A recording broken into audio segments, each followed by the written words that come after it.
On ne lui a pas dit. Je veux dire à un homme ici. Je dis aux célibataires, aux hommes, quand toi tu vas épouser une fille, tu remarques déjà chez elle, quand sa mère parle, elle boude. Tu vas avec elle où? Abandonne-la seulement là. Dis-lui, ma soeur, nous restons frères et sœurs. Mais toi et moi, contrat. Une personne qui boude quand sa mère parle, une personne qui répond à sa mère, c'est une personne qui a des problèmes d'éducation. Dans la maison, lorsque vous aurez des problèmes, elle va t'insulter. Vous savez, parlons même des insultes. L'insulte n'est pas d'abord une affaire de chrétienté. Regarde ta tête comme la calebasse de ma grand-mère. Tu as entendu ça, tu as ruminé ça. Toi aussi quand tu grandis, tu vois ta femme, tu te maries sur l'AENA, on vous bénit, comme vous aimez que l'apôtre vous bénisse. Il vient, il vous bénit, il déclare, il dit, vous êtes bénis. Or, quand vous rentrez chez vous, la première nuit, tu regardes ta femme, tu dis, ah, pousse-toi là-bas, regarde la tête comme la calebasse de mon grand-père.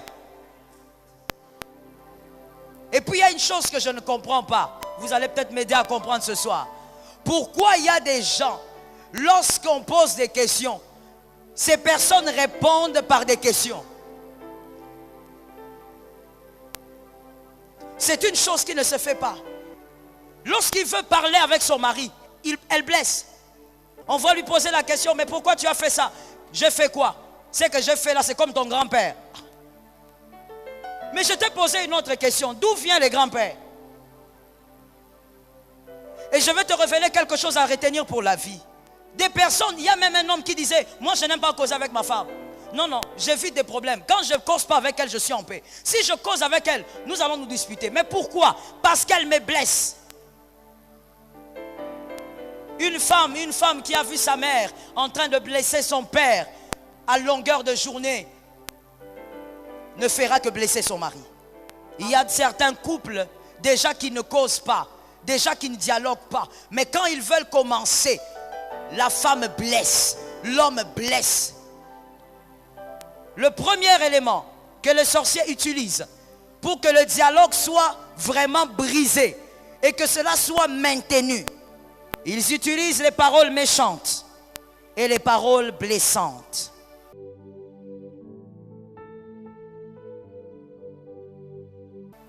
On n'a pas appris à parler avec douceur. On n'a pas appris. Aujourd'hui, il y a quelque chose qui me faisait marrer. Ça m'a fait marrer vraiment pendant un temps. J'étais sorti avec ma seconde fille et à un moment donné, j'arrive à un endroit où je devais acheter certains carreaux pour l'école du dimanche de ma campagne. Alors pendant qu'on choisissait les carreaux, elle était debout derrière moi. Et il y a un monsieur qui vient avec la chaise. Franchement, moi je croyais que le monsieur allait faire du rubis quoi. Le gars il lance la chaise. Et puis il dit à ma fille, Vanda. Alors ma fille qui regarde à gauche, elle regarde à droite, elle me regarde. Et moi j'étais en train de m'occuper des carreaux.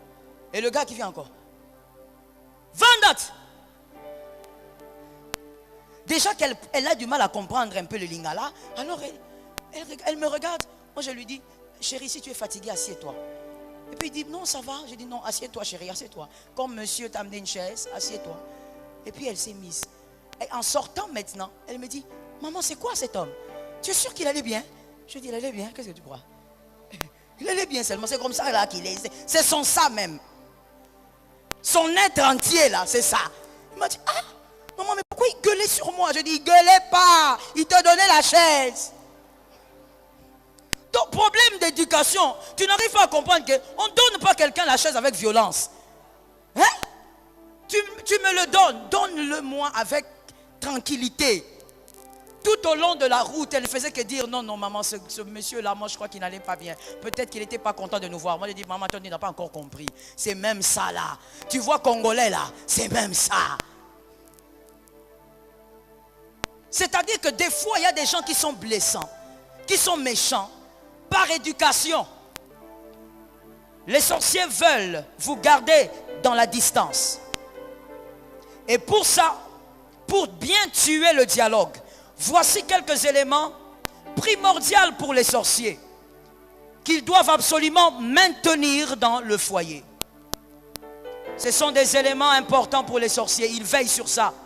Quand ils veulent mettre KO un couple en détruisant le dialogue, ils veillent sur ces éléments qu'on va présenter tout à l'heure. Nous sommes dans le grand A, le dialogue. Le premier élément que les sorciers utilisent pour que le dialogue soit vraiment brisé et que cela soit maintenu, ils utilisent les paroles méchantes et les paroles blessantes. Les paroles méchantes et les paroles blessantes. Il y a certains couples déjà qui ne causent pas, déjà qui ne dialoguent pas. Mais quand ils veulent commencer, la femme blesse, l'homme blesse. Et puis il y a une chose que je ne comprends pas. Vous allez peut-être m'aider à comprendre ce soir. Pourquoi il y a des gens, lorsqu'on pose des questions, ces personnes répondent par des questions? C'est une chose qui ne se fait pas. Mais lorsqu'on est blessant et qu'on ne sait pas comment faire autrement, on est blessant parce qu'on a peut-être été blessé. Je commence d'abord par ça. Ceux qui blessent parce qu'ils ont été blessés. Lorsqu'il veut parler avec son mari, elle blesse. Lorsqu'il veut parler avec sa femme, il blesse. Même une petite phrase, il va blesser. On va lui poser la question, mais pourquoi tu as fait ça? J'ai fait quoi? C'est que j'ai fait là, c'est comme ton grand-père. Mais je t'ai posé une autre question. D'où vient les grands-pères? Et je vais te révéler quelque chose à retenir pour la vie. Les personnes qui blessent parce qu'elles ont été blessées souffrent aussi d'un autre problème. D'un manque d'estime de soi. Elles pensent s'affirmer à un endroit en blessant les autres. C'est une manière pour eux de s'affirmer. En blessant. Vous verrez des gens, ils veulent causer. Quand ils veulent causer, ça ne va pas faire 2 minutes. Parce qu'ils vont se blesser sans très choquer. La femme est blessée, elle blesse. L'homme aussi blesse. Les paroles méchantes sortent. La femme va poser la question à son mari. Mais comment tu viens à cette heure ici? Tu voulais que je vienne sur le dos de ton grand-père. Mais moi je t'ai posé la question, pourquoi tu viens? Mais tu veux que je monte sur le dos de ton grand-père? Tu sais pas qu'il n'y a pas de taxi. Mais pourquoi tu ne peux pas simplement dire il n'y avait pas de taxi?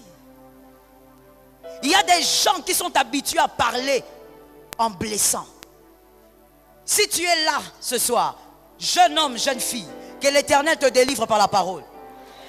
Pas seulement être délivré, mais entends aussi, écoute aussi des personnes qui parlent sans blesser. Ça va t'aider. Des personnes, il y a même un homme qui disait, moi je n'aime pas causer avec ma femme. Non, non, j'évite des problèmes. Quand je ne cause pas avec elle, je suis en paix. Si je cause avec elle, nous allons nous disputer. Mais pourquoi? Parce qu'elle me blesse. Une femme qui a vu sa mère en train de blesser son père à longueur de journée ne fera que blesser son mari. À moins que la parole la transforme. Il y a des couples qui ne savent pas parler dans la paix. Parler dans la tranquillité. On a tué le dialogue par le pouvoir de la sorcellerie.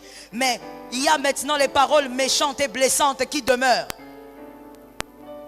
Dès qu'il y a un problème, on commence à parler des membres des familles. Mon frère, conseil gratuit. Quand il y a un problème entre vous, il ne s'agit pas de vos familles. Ne parle pas des frères de ta femme. Ne parle pas des frères de ton mari. Parlez de vous deux. Vous vous êtes aimés vous deux. Réglez le problème vous deux. Il y a des gens qui n'arrivent pas à parler avec une langue douce. La langue est toujours blessante. Mais il y a aussi quelque chose que j'ai remarqué. Il y a des gens qui sont blessants, qui ont des paroles méchantes à cause d'une éducation biaisée. Pour utiliser un terme convenable. À cause d'une éducation qui a quelques lacunes. Il y a des gens qui ont des manques dans l'éducation. Et donc quand il y a des manques, cette personne ne sait pas qu'il y a des choses qui ne se disent pas. Il y a des phrases qui ne doivent pas sortir. Ça blesse, ça dérange. Voilà pourquoi la Bible dit, tu aimeras ton prochain comme. Ce que tu n'aimerais pas entendre, ne le dis pas. Quelqu'un m'a capté? Dis à ton frère, ce que tu n'aimerais pas attendre, ne le dis pas. Ne dis pas ce que toi-même tu n'aimerais pas entendre. Aime ton prochain comme toi-même. Il y a des phrases que tu ne supportes pas, mais pourquoi toi tu les dis aux autres? Il y a des gens par manque d'éducation. Ils lancent des trucs, tu comprends que ça c'est un problème d'éducation. On ne lui a pas dit. Je veux dire à un homme ici, les célibataires sont bénis. Que l'Éternel vous préserve du mal. Le marié qui subit ça devient l'intercesseur de ton âme. Je dis aux célibataires, aux hommes, quand toi tu vas épouser une fille, tu remarques déjà chez elle, quand sa mère parle, elle boude. Tu vas avec elle où? Abandonne-la seulement là. Dis-lui, ma soeur, nous restons frères et sœurs. Mais toi et moi, contrat. Une personne qui boude quand sa mère parle, une personne qui répond à sa mère, c'est une personne qui a des problèmes d'éducation. Dans la maison, lorsque vous aurez des problèmes, elle va t'insulter. Vous savez, parlons même des insultes. L'insulte n'est pas d'abord une affaire de chrétienté. C'est d'abord une affaire d'éducation. Il y a des gens qui n'insultent pas, bien aimés, qui n'ont rien à voir avec ta chrétienté, mais ils n'insultent pas. Parce que c'est d'abord une affaire d'éducation. On lui a appris qu'on ne dénigre pas un autre. On ne peut pas sortir des paroles blessantes envers un autre. Mais toi, tu as grandi dans une maison où déjà ton père te disait, regarde ta tête comme la calebasse de ma grand-mère. Tu as entendu ça. Tu as ruminé ça. Toi aussi, quand tu grandis, tu vois ta femme, tu te maries sur l'AENA, on vous bénit, comme vous aimez que l'apôtre vous bénisse. Il vient, il vous bénit, il déclare, il dit, vous êtes bénis. Or, quand vous rentrez chez vous, la première nuit, tu regardes ta femme, tu dis, ah, pousse-toi là-bas, regarde la tête comme la calebasse de mon grand-père. L'éducation que tu as reçue va crier quand tu vas te marier. À l'église, tu fais semblant. L'éducation que tu as reçue va crier. Il y a des gens qui insultent par éducation. On l'a toujours insulté. Il y a quelqu'un une fois qui me disait, maman, moi on me disait tout le temps, regarde ta petite tête. Moi je dis, mais c'est bien non maman. La petite tête là c'est bien. Il grandit dans les insultes. Elle grandit dans les insultes. Dans le mariage, quand il faudra dialoguer, si la femme n'entend pas, il va insulter. Si le mari ne comprend pas, elle va insulter. Il y a des gens qui font ça, qui ont des paroles méchantes à partir de l'éducation.